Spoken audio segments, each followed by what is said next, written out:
ಮೈಸೂರು ಜಿಲ್ಲೆಗೆ ಶುರುವಾಗುತ್ತಾ ಕುಡಿಯೋ ನೀರಿನ ಸಮಸ್ಯೆ. ಈಗಾಗಲೇ ನಾವು ಭೀಕರ ಬರಗಾಲವನ್ನು ಎದುರಿಸ್ತಾ ಇದ್ದೀವಿ. ಇದಕ್ಕೂ ಶಾಕಿಂಗ್ ಅಂತ ಹೇಳಿದ್ರೆ ಕಬಿನಿ ಜಲಾಶಯದ ನೀರಿನ ಮಟ್ಟ 60 ಅಡಿಗೆ ಕುಸಿತವಾಗಿದೆ.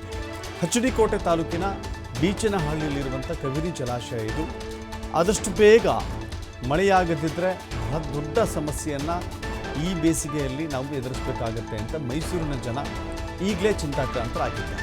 ಕುಡಿಯುವ ನೀರಿಗೆ ತೊಂದರೆಯಾಗಿದೆ. ಜಲಾಶಯದಲ್ಲಿ ಕೇವಲ 7.41 TMC ನೀರು ಮಾತ್ರ ಸಂಗ್ರಹ ಇದೆ. ಒಟ್ಟು 19.52 TMC ಸಾಮರ್ಥ್ಯದ ಜಲಾಶಯ ಇದು ಕಬಿನಿ ಜಲಾಶಯ. ಈ ಜಲಾಶಯದ ಜಲಾನಯನ ಪ್ರದೇಶದಲ್ಲಿ ಮಳೆ ಕೊರತೆಯಾಗಿದೆ. ಹೀಗಾಗಿ ಇಂಥ ಸಮಸ್ಯೆ ಸೃಷ್ಟಿಯಾಗಿದೆ. ನೋಡ್ತಾ ಇದ್ದೀರಿ ದೃಶ್ಯಾವಳಿಗಳಲ್ಲಿ. ಇದು ಕಾವೇರಿ ನೀರಾವರಿ ನಿಗಮ ವ್ಯಾಪ್ತಿಗೆ ಬರುವಂಥ ಕಬಿನಿ ಜಲಾಶಯ ನೀರಿನ ಮಟ್ಟ ಸಾಕಷ್ಟು ಕುಸಿತವಾಗಿದೆ.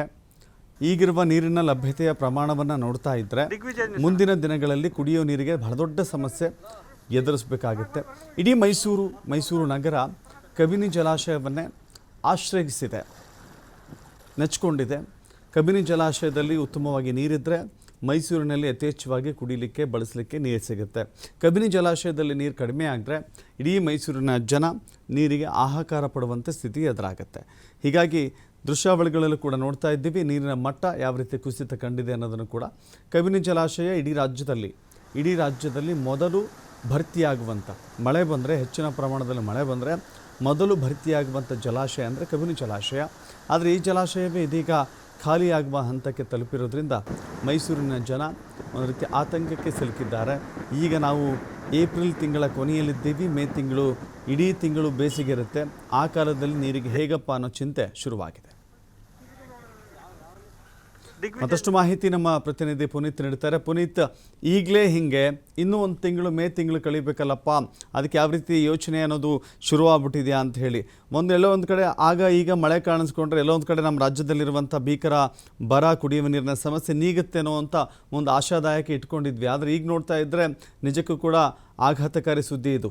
ಪುನೀತ್, ಖಂಡಿತವಾಗಿ ದಶರಥ್, ಯಾಕೆಂತ ಹೇಳಿದ್ರೆ ಮೈಸೂರು ಭಾಗದಲ್ಲಿ ಪ್ರಮುಖವಾಗಿ ಮೊದಲೇ ತುಂಬತಕ್ಕಂತ ಅಂದ್ರೆ ಮೊದಲೇ ಭರ್ತಿಯಾಗುವಂತಹ ಒಂದು ಜಲಾಶಯ ಅಂತ ಹೇಳಿ ಇದು ಖ್ಯಾತಿಯನ್ನ ಪಡೆದುಕೊಂಡಿರ್ತಕ್ಕಂಥ ಜಲಾಶಯ. ಆದ್ರೆ ಈಗ ಆ ಒಂದು ಜಲಾಶಯವೇ ಬತ್ತಿ ಹೋಗ್ತಾ ಇರ್ತಕ್ಕಂಥದ್ದು. ಕಬಿನಿ ಜಲಾಶಯದ ಒಂದು ನೀರಿನ ಮಟ್ಟ ಏನು ದಿನೇ ದಿನೇ ಕುಸಿತಾ ಇದೆ. ಇದರಿಂದಾಗಿ ಈ ಭಾಗದಲ್ಲಿರ್ತಕ್ಕಂಥ ರೈತಾಪಿ ವರ್ಗ ಈಗಾಗಲೇ ಆತಂಕಗೊಂಡಿರ್ತಕ್ಕಂಥದ್ದು. ಯಾಕೆಂತ ಹೇಳಿದ್ರೆ ಕೃಷಿಗೆಲ್ಲ ಕುಡಿಲಿಕ್ಕೂ ಕೂಡ ನೀರಿಲ್ಲದಂತಾಗುವಂತಹ ಒಂದು ಪರಿಸ್ಥಿತಿ ನಿರ್ಮಾಣವಾಗ್ತಾ ಇದೆ. ಹೀಗಾಗಿ ಆತಂಕದಲ್ಲಿರ್ತಕ್ಕಂಥ ರೈತರು ಆ ನೀರನ್ನ ಉಳಿಸಿಕೊಳ್ಳುವಂತಹ ನಿಟ್ಟಿನಲ್ಲಿ ಅಲ್ಲಿರ್ತಕ್ಕಂಥ ಅಧಿಕಾರಿಗಳಿರ್ಬೋದು, ಜೊತೆಗೆ ಚುನಾಯಿತ ಪ್ರತಿನಿಧಿಗಳಾದ್ರೂ ಕೂಡ ಮುಂದಾಗಬೇಕು ಅನ್ನೋ ಒಂದು ಒತ್ತಾಯವನ್ನು ಕೂಡ ಒಂದ್ ಕಡೆ ಮಾಡ್ಲಾಗ್ತಾ ಇರ್ತಕ್ಕಂಥದ್ದು. ಮೈಸೂರು ಜಿಲ್ಲೆ HDಕೋಟೆ ತಾಲೂಕಿನ ಬೀಚನಹಳ್ಳಿಯಲ್ಲಿರ್ತಕ್ಕಂಥ ಕಬಿನಿ ಜಲಾಶಯದ ಒಂದು ನೀರಿನ ಮಟ್ಟ ಏನಿದೆ ಇದು ಪ್ರತಿನಿತ್ಯವೂ ಕೂಡ ಕುಸಿತಕ್ಕೊಳಗಾಗ್ತಾ ಇರ್ತಕ್ಕಂಥದ್ದು. ಜಲಾಶಯದಲ್ಲಿ ಈಗ ಕೇವಲ 7.41 TMC ಮಾತ್ರ ನೀರು ಸಂಗ್ರಹ ಆಗಿರ್ತಕ್ಕಂಥದ್ದು. ಈ ಒಂದು ಜಲಾಶಯದ ಒಂದು ಈಗ ಇರತಕ್ಕಂತ ಒಂದು ನೀರಿನ ಮಟ್ಟ ಏನಿದೆ ಇದು ಆತಂಕಕ್ಕೆ ಒಂದು ಕಡೆ ಈಡ್ ಮಾಡ್ತಾ ಇದ್ರೆ, ಮತ್ತೊಂದು ಕಡೆ ಮಳೆಯಾಗದೇ ಇರತಕ್ಕಂಥದ್ದು ಪ್ರಮುಖವಾಗಿ ಈಗ ಮೈಸೂರು ಭಾಗದಲ್ಲಿ ಜನರನ್ನ ಮತ್ತಷ್ಟು ಆತಂಕಕ್ಕೆ ಈಡ್ ಮಾಡಿರ್ತಕ್ಕಂಥದ್ದು. ಯಾಕೆಂತ ಹೇಳಿದ್ರೆ ಜನಜಾನುವಾರುಗಳಿಗೆ ಕುಡಿಯುವ ನೀರಿನ ಒಂದು ಸಮಸ್ಯೆ ಏನಾಗುತ್ತೆ. ಈಗಾಗಲೇ ಕೃಷಿ ಚಟುವಟಿಕೆಗೆ ನೀರಿಲ್ಲದಂತಾಗಿ ರೈತರು ಯಾವುದೇ ಬೆಳೆಗಳನ್ನ ಬೆಳೆದೇ ಇರುವಂತ ಒಂದು ಪರಿಸ್ಥಿತಿಯಲ್ಲಿ ಇರತಕ್ಕಂಥದ್ದು. ಆದ್ರೆ ಈಗ ಮತ್ತೆ ಜಾನುವಾರುಗಳಿಗೂ ಕೂಡ ನೀರು ಇಲ್ಲದಂತಾಗುತ್ತೆ ಅನ್ನೋ ಒಂದು ಆತಂಕ ಎದುರಾಗಿರ್ತಕ್ಕಂಥದ್ದು. ಇದರ ನಡುವೆ ತಮಿಳುನಾಡಿಗೆ ನೀರನ್ನ ಬಿಡ್ತಕ್ಕಂಥ ಒಂದು ಕೆಲಸವನ್ನು ಕೂಡ ಆಗಾಗ ಮಾಡ್ಲಾಗ್ತಾ ಇರುತ್ತೆ.